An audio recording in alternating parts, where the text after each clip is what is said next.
সবটা আমরাই পাবো ইনশাল্লাহ। হ্যাঁ হ্যাঁ হ্যাঁ, ওকে ওকে, ওয়ালাইকুম আসসালাম। বৃষ্টি ম্যাডাম তো খুব টেনশন আছে। উনি তো খাওয়া দাওয়া কিছুই করছেন না, মেডিসিনও নিচ্ছে না। উনি তো অসুস্থ হয়ে যাবে স্যার, কিছু একটা ব্যবস্থা করেন স্যার। আচ্ছা তুমি ভেতরে গিয়ে অনেককে আর বৃষ্টিকে পাঠিয়ে দাও, বলো যে বাবা ডাকতে যাও। ঠিক আছে।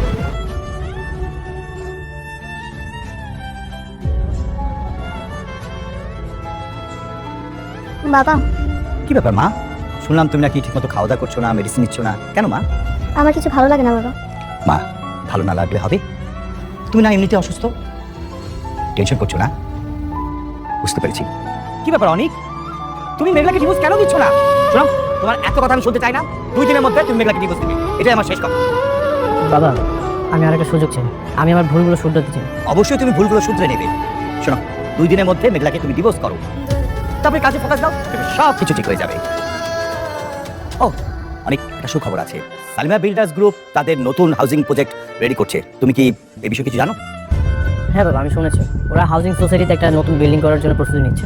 অনেক, এই কাজটা পেলে আমাদের কোম্পানি কিন্তু প্রায় 100 কোটি টাকা প্রফিট হবে। এটা তো অনেক টাকা বাবা, তাহলে সালেমা বিল্ডার্স তো অনেক টাকার মালিক। হ্যাঁ শুনেছি প্রায় 50 থেকে 60 হাজার কোটি টাকার সম্পত্তি তাদের আছে। বাবা, আমি শালিমা বিল্ডার্স ওদের সাথে মিটিং করার একটা ব্যবস্থা করছি। দেখো অনেক, এই কাজটা পাওয়ার সাথে না আমাদের কোম্পানি গুডউইল জড়িত। আমরা যদি এই কাজটা না পাই, আমাদের কিন্তু সম্মান খুবই ক্ষুণ্ণ হবে। অন্যান্য কোম্পানি কিন্তু আমাদের বিশ্বাস করতে যাবে না। তাই তুমি যেভাবে হোক হার্ড অ্যান্ড সল্ট ট্রাই করো, এই কাজটা যেভাবে হোক আমাদের পেতেই হবে। হ্যাঁ বাবা, অবশ্যই আমরা এই কাজটা পাবো। আর আমি যত দ্রুত সম্ভব মিটিংটা করার একটা ব্যবস্থা করছি। শোনো না, তুমি এই কোম্পানি কেন এই কাজটা পাবে, আমাদের কোম্পানি কেন অন্যদের তুলনায় বেস্ট, এটা কিন্তু তুমি বুঝে বলবে। হ্যাঁ ঠিক আছে বাবা। আচ্ছা তাই তুমি এক কাজ করো, তোমার রেস্ট নাও, যাও যাও।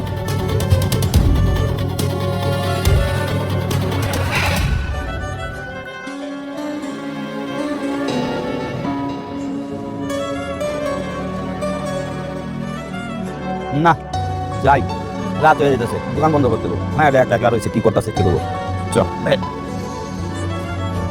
কি রে মা, এত চাচার দোকান থেকে আয়া পড়লি, কি ব্যাপার, কিছু হয়েছে? আব্বা, একটা সত্যি কথা জিজ্ঞেলে কইবা? কি কথা? না মানে, কে আমি, আমার পরিচয় কি, আমি কি আসলে তুঙ্গ সন্তান? পাগল মায়া কয় কি, ওই মাইয়া তুই আবার কার সন্তান? হ্যাঁ তুই আমাকে সন্তান, এটাই সত্য। আব্বা সত্যি করে কও না, হঠাৎ তুই এসব কথা কইতেছ যে? তুই তো আমার বই মাইয়া না, মানে একটা বেড়াইয়া কইলো কি আমার আব্বাই নাকি 6 মাস আগে মারা গেছে, আর হ্যাঁ 50,000 কোটি টাকার সম্পত্তি সেটা নাকি আমার নামে লিখে দিয়েছে। কোন পাগলে কি কইছে না কইছে এই নিয়ে আমার মাইয়া টেনশনে পড়ে গেছে। পাগল পাগল, বুঝছো, ওই বেটা হচ্ছে পাগল। তোমাকে বিশ্বাস হইতেছে না তাই না? খারাপ, আমি প্রমাণ দেখাইতেছি। কই, এই যে দেখো, কার্ডও দিয়া গেছে। আর এই কার্ডটা দিয়া কইছে এই কার্ডের ভিতরে নাকি 1000 কোটি টাকা আছে। এই টাকা নাকি আমারে দিয়া গেছে। আমার না বিশ্বাস হইতেছে না। কি কস, কি কস এটা? হ্যাঁ কি কয়, কই গো মমিনার মা? ও ভাই সাহেব, শুনে যান না আপনারা, মাইয়া দেখা কি পাগলের মতো কথা কইতেছে। কি সে মা, ওরে আমরা ছোট থেকে পাইলে বড় করছি না, আমরাই তোর বাপ মা। হ্যাঁ হ্যাঁ, আমরা তো জানি ছোট থেকে পাইলে লিলে বড় করছে, আমরা সবাই জানি। হাত রাখেন, মাইয়া কথা দেখছেন কে পাগলের মতো কইতেছে। ওই খোলা খোলা কইতেছি, খোলা। আম্মা, তুমি মাত্র কি কইলা? তুমি আমার লাইলে পাইলে বড় করছো, তার মানে তুমি আমার জন্ম দাও নাই?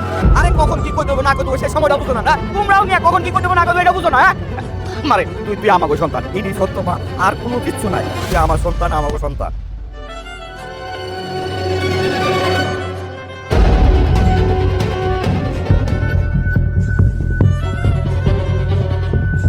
এই কার্ডটা নিয়ে আমি ব্যাংকে যাব, আর ব্যাংকে গিয়া দেখমু কে আমার নামে এতগুলা টাকা লিখে রেখে গেছে।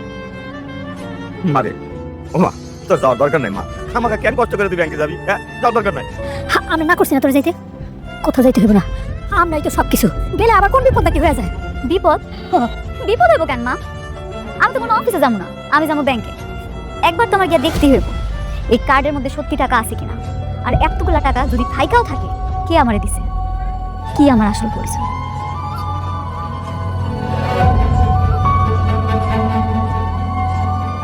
এখানে সব ডকুমেন্ট আছে, আপনি একটু চেক করে নেন। ওকে স্যার, আমি সব দেখে আপনাকে জানাচ্ছি।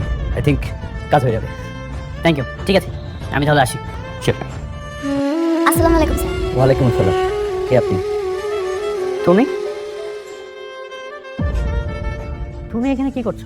আমি কি করতেছি না করতেছি এটা আপনার না জানলেও, আর এইটুকু জানেন না ব্যাংকে মানুষ কেন আসে? আপনি যে কারণে আসছেন আমিও সেই কারণে আসছি। মেঘলা, এখানে কোটি টাকা হলেই তুমি অ্যাকাউন্ট খুলতে পারবে। এখানে তুমি কি সেবা নেওয়ার জন্য এসেছো? আমি আপনার লগে কোনো কথা বলতে চাইতেছি না। স্যার, এই যে আমি দেখতে আইছি আমার অ্যাকাউন্টে কত টাকা আছে। টপ হাউ ডিয়ার, আপনি এখানে আসছেন? হ্যাঁ, আপনার মতো রাস্তার মানুষ দেখে তো মনে হচ্ছে, কাপড় চোপড় দেখে তো মনে হচ্ছে বসতে থেকে আসছেন। আমার বলছেন আপনার এখানে অ্যাকাউন্ট আছে, আপনি ব্যালেন্স চেক করতে আসছেন। What do mean by balance checking? আরে স্যার, আমার এই কার্ডের ভিতরে টাকা আছে নাকি আপনি লেট দিতে হবে?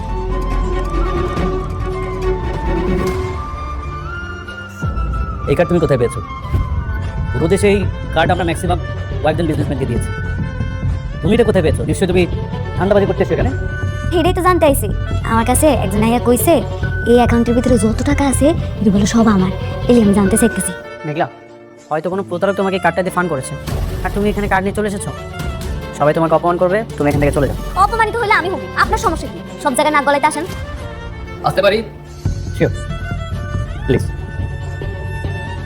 বসো। কি সহযোগিতা করতে পারি? স্যার, আমি তো আগে আইছিলাম না, এটা কেমন কথা? আপনি আমার কাজটা শেষ করে আমার বিদায় করে দেন, এরপর না হয় ওনার কাজটা করে দেন। হ্যাঁ, তুমি চুপ করো। কাকে কি বলছো? তুমি বলছো তোমার পেছনে উনি থাকবে? চিনো নাকি তুমি? স্টুপিড কোথাকার, রাস্তার বসতে এখানে এসো। ফলটা তো অ্যাকচুয়ালি আপনাদের। এরকম আজে বাজে মানুষের আপনারা কেন ব্যাংকে ঢুকতে দেন? এটা তো আপনাদের রেপুটেশন নষ্ট হচ্ছে। প্লিজ আপনাদের কোয়ালিটিটা একটু মেনটেন করুন। এসব ক্লাসলেস গরিব পকেটের জন্য এমন এলিট ক্লাসের ব্যাংক না।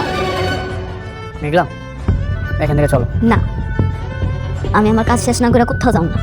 ঠিক আছে, তুমি যেহেতু অপমানিত হতে যাচ্ছ, তাহলে অপমানিতই হও। আমি আসি। কি ব্যাপার ভাই, এসব ক্লাসলেস ছোট লোক গরিবের সামনে কি আমরা কথাবার্তা বলবো নাকি ওকে তাড়াবে? আর দেখতে পাচ্ছি না ওর শরীরে কেমন উদ্ভট একটা গা গলানো গন্ধ হচ্ছে? সরি। এই মেয়ে, তুমি এখনো দাঁড়িয়ে আছো? তোমাকে বললাম না চলে যেতে এখান থেকে? না বলছি সিকিউরিটি, সিকিউরিটি। স্যার, ওকে বের করে দিয়ে আসো, যাও। আর কোথায় যাবো তোমরা? এইসব বস্তি ফকিরা কিভাবে ভাবছে ঢুকে? ওকে নিয়ে যাও এখান থেকে। আর সারটা জেনে এই ধরনের বস্তিতে কাউকে এখানে না দেখি।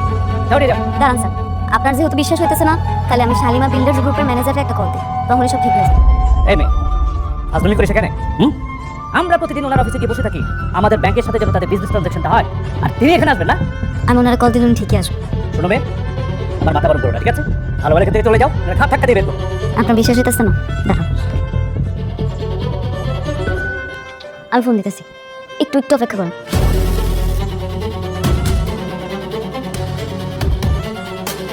হ্যালো, আপনি আমার লগে মজা করতেছেন? আমি ব্যাংকে আইছি, ব্যাংকে সবাই অপমান করে বাইর করে দিতেছে। কই দেখে কার্ডটা নাকি ভুয়া। উত্তরা। আচ্ছা ঠিক আছে। এই মেয়ে, তুমি ফোন রাখো। তোমার নাটক শেষ হয়েছে? তাহলে এবার জলদি যাও, নাহলে তোমার সাথে সত্যি সত্যি কিন্তু আমি খারাপ ব্যবহার করবো। সিকিউরিটিকে দিয়ে আমি তোমার ঘাত ধাক্কা দিয়ে বের করবো এখান থেকে, ঠিক আছে? যাও।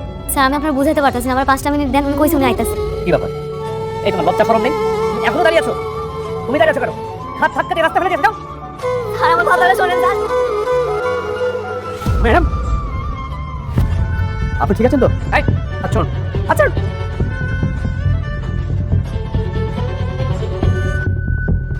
আপনি জানেন? হ্যাঁ, আপনি কাকে ফোন করছেন? আপনি জানেন উনি কে? না স্যার, কেউ নেই। আমাদের কোম্পানির একমাত্র মালিক শালিমা সরোয়ার চৌধুরী। কথাবার্তা একটু সাবধানে বলুন, বুঝলেন? স্যার, কিছু মনে করবেন না। আসলে ওনাকে দেখে তো সেরকম কিছু মনে হয়নি। ওনার পোশাক আশাক দেখে তো মনে হচ্ছে ফকি কিংবা রাস্তা থেকে উঠে এসেছে কোনো বস্তির লোক। তাই তো ওনাকে বের করে দিচ্ছিলাম স্যার। আরে সেই কৈফিয়ত কি আপনাকে দিতে হবে? ম্যাডাম, কাজকে আপনি ভুয়া বলছেন কেন? স্যার, এই ধরনের ভুয়া কার্ড তো আজকাল আমরা ফেস করছি। অনেকেই ফেক কার্ড বানিয়ে নিয়ে আসে, নানা জায়গা থেকে ধান্দা করার চেষ্টা করে।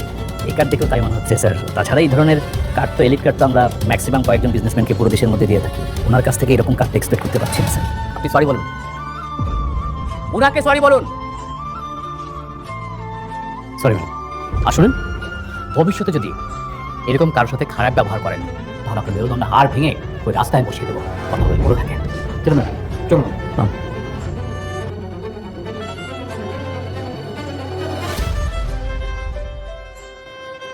আচ্ছা সাব্বির, আমরা কি এই প্রজেক্ট থেকে ঠিকঠাক প্রফিটটা বের করতে পারবো? স্যার, নর্মালি কিন্তু আমরা এখান থেকে 40% প্রফিট পাবো। যদি আপনি চান তাহলে আমরা এখান থেকে 50% পর্যন্ত দিতে পারি। Wow, great. কিন্তু মেলদিনটা একটু নর্মাল করে খুঁজে দেওয়া। আরে সমস্যা নেই, শোনো, তুমি একটা কাজ করো, তুমি এই প্ল্যানটাই করো, যেটাতে আমরা 50% প্রফিট পাবো। ইয়ে, বাবা দেখি ইদানিং খুব ব্যস্ত নাকি? যখনই দেখি সারাক্ষণ এই কাজ কাজ আর কাজ।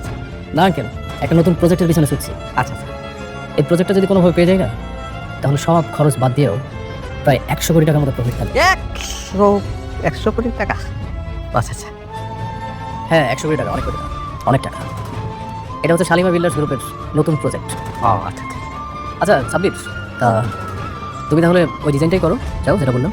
ওকে, আমি একটু কথা বলি। হ্যাঁ, ওকে স্যার।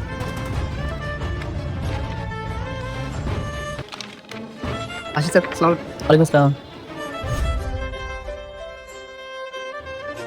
বলতেছিলাম কি বাবা, আমি ধরো অনেক বড় কাজ তো, 100 কোটি টাকা, মানে তুমি কি কোনোভাবে মানে ওই যে তোমার সঙ্গে রাখতে পারো না? মানে ওই যে ধরো তোমার ছোটোখাটো কাজগুলি করলাম, যেহেতু অনেক বড় কাজ। না, আপনি ভালো বলেছেন। আপনি থাকলে বরং কাজ আমাদের জন্য অনেক সহজ হয়ে যায়। আচ্ছা। অন্তত আমি ওদেরকে দেখাতে পারবো যে আমি একা নই। হ্যাঁ, বাবাজি, একটা ভালো কাজ করার আগে তুমি আমার শান্তারে বিয়ে করে ফেললে ভালো হতো না? এই যে ধরো যে তুমি কাজকর্ম নিয়ে এত ব্যস্ত থাকো, ব্যস্ততার মাঝে আমার শান্তা তোমাকে আদর যত্ন কইরা, যে তোমার মেজাজটা একটু ফুরফুরে থাকবো, তাই না? আপনারা না শুধু সবসময় বিয়ে বিয়ে করেন, আমি একটা জিনিস কিছুই বুঝি না। এখানে দেখতে পাচ্ছেন না আপনি একটা কত বড় প্রজেক্ট সম্পর্কে আলোচনা হচ্ছে, সেখানে আপনি বিয়েটা ঢুকে গেলেন। বিয়ে তো হবে, ধৈর্য ধরেন। আমার না এটা জানি কেমন আগে কেমন কোনো কিছু নাই, বাচ্চা মানুষ একটা কাজ করতেছে, এর মধ্যে করবে, বিয়ে করবো, অসুবিধা নেই। না, বাবা তো ঠিকই বলছে, কয়দিন পর বিয়ে করলে তো সমস্যা নেই। হ্যাঁ, তোমার মেয়ে রাজধানী উঠে দেবে, খবর তো নাই তোমার। শোনো, আমি যে কেল্লিকে কই তোমরা বাপ বেটি বুঝবা না, বুঝবা কে পরে? আব্বা, ওই লোকে ঠিকই কইছে, এই কার্ডের ভিতরে 1000 কোটি টাকা আছে। আরে বাবা, 1000 কোটি টাকা? হ, মা গো মা, 1000 কোটি টাকা তো অনেক টাকা। মেলা টাকা মানে আমাকে পুরো ঘরটা সমান হবো। আমরা একদিনে গুণা শেষ করতে পারবো না, এত গুণা টাকা। আরে বাবা, কিন্তু মা তোর এত টাকা কে দিল? সেটাই তো বুঝতেছি না। সেটা জানানোর লিগে অফিসে যাইতে হবে। আমি ভাবতেছি কালকে গিয়ে জান।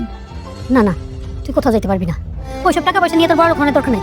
তুই আমাকে মাইয়া আমাকে কাছে থাকবি। কেন মিথ্যা কইতাছ আম্মা? তোমার চোখ মুখ দেখলে কিন্তু সব বোঝা যাইতেছে। আমি ঠিকই বুঝতে পারছি, তোমরা আমার জন্ম দাও নাই, কুড়াইয়া পাইছো, তাই না আম্মা? বাদ দে না মা, থাক, এগুলো আমি বাদ দে। ঠিক আছে, তুই যখন অফিসে যাইতে চাইতেছস যা, আমি এটা নিয়ে কোনো চিন্তা করি না। আমি জানি তুই আমাকে সাইডে কোনোদিন যাবি না, এই দিনে কোনো চিন্তা নাই। কিন্তু আমার চিন্তা আছে, যার অনেক টাকা হয়ে যায়, কোটিপতি হয়ে যায়, তারা পিছের কথা সব ভুলে যায়, খারাপ হয়ে যায়। আম্মা, তুমি এগুলো কি কইতেছো? আমি তোমার কথা হইতাছি, তোমার মাইয়া কোনোদিন খারাপ হইব না। আমি শুধু জানতে চাই ওই কোম্পানির মালিক আসলে কে?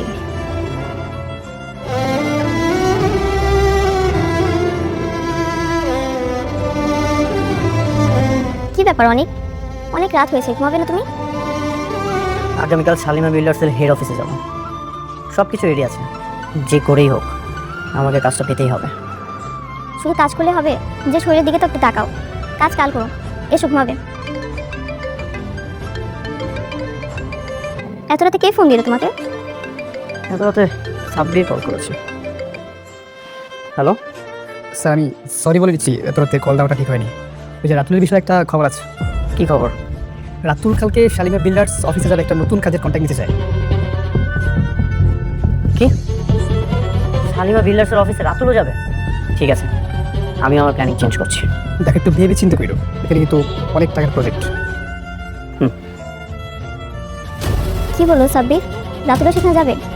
হ্যাঁ, রাতুলও শালিমা বিল্ডার্সের অফিসে যাবে। আচ্ছা, আমার আরেকটু কাজ বাকি আছে, আমি কাজটা শেষ করে ঘুমিয়ে পড়ছি।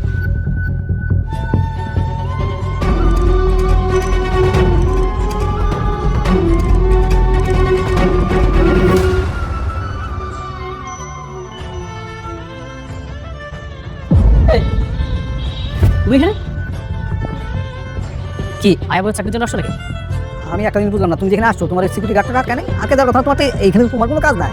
আরে আসার সময় হাত পা ধরছিল, এই জন্য ভিতরে ঢুকছে। শুনুন, আপনি একটা কাজ করেন, আপনি না ওই কাবাবের দোকানে চলে যান। এখানে ওই কাজের বুয়ার কাজ করার থেকে কাবাবের দোকানে গিয়ে কাবাব বিক্রি করবেন, এটাই বেটার আছে। একদম। আমি না এখানে কোনো কাজ করতে আসিনি। তাইলে বোধহয় সাহায্য দিতে আসছে, তাই না? একদম সরাসরি মালিকের পাশে আমার আব্বা খুব অসুস্থ, কিছু টাকা দিতে আমার আব্বা চিকিৎসা করতে পারছে, এটার জন্য মনে আছে। এই শুনেন, আপনি জানেন এটা কত বড় একটা কোম্পানি? আপনি গেলে বের হয়ে যান, এটা গরিব ফকিনীদের জন্য জায়গাই না। একদম। যান, বের হন, যান, বের হন। আমি এখান থেকে কোথাও যাবো না। আমি এখানে আইছি একজনের সাথে দেখা করতে, তার সাথে দেখা করে তারপরে যাবো। বুঝতে পারছি, ঘাট ধাক্কা খাওয়া সব হয়েছে, তাই না? এই সিকিউরিটি, এই সিকিউরিটি স্যার স্যার বলুন জিসান স্যার মানে জিসান মানে কি আরে এই গরিব ফকিরের বাচ্চা এখানে কিভাবে আসলো মানে আমাদের মতো এই সমস্ত ভিআইপি লোকজনের সাথে এরে যায় যায় আরে এই মুহূর্তে ওকে এখান থেকে বের করে দাও। হ্যাঁ শুনেন ভাবি আপনারা একটা কাজ করেন, কাবাবের দোকানে যান, কাবাব বানান, আমরা গিয়ে খেয়ে আপনাকে 500 টাকা বকশিশ দিয়ে আসি। একদম দেন বের করে দেন ওকে। হ্যাঁ এবার চলো তো যাও কি হচ্ছে এখানে? সালাম আচ্ছা চেঁচামেচি কিসের? ওর হাত ধরেছো কেন? তুমি জানো উনি কে?